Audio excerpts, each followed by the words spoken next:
doon, sabi, lumiko ka dun sa kwarto. Eh kasi nasa harap ko dumiretso. Sunundan ko yung sa harap ko. Tapos sabi ko, teka lang, mali. Ang command sa akin, pumunta ako sa kwarto ko.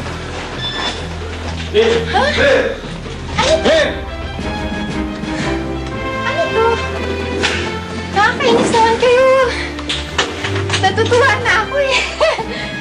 Oh.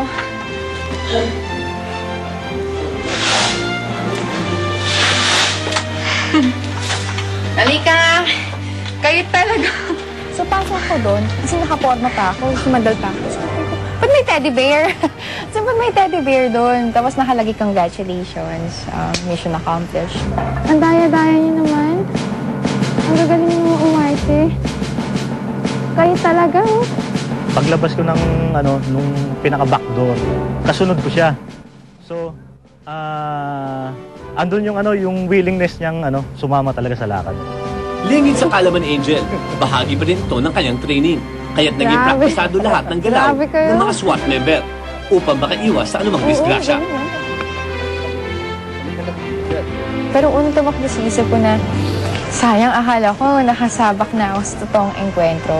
Pero, hindi pala. Mumutla na si Angel eh.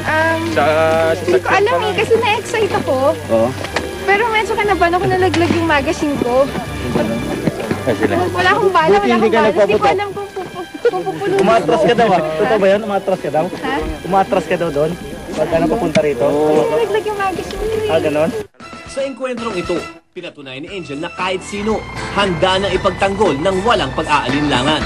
At yan, ang tunay na superhero ng bayan. Hindi ako umurong. Maski alam kong delikado. Ayan. Hindi ko alam kung tama yung ginawa ko kasi hindi ko talaga alam eh.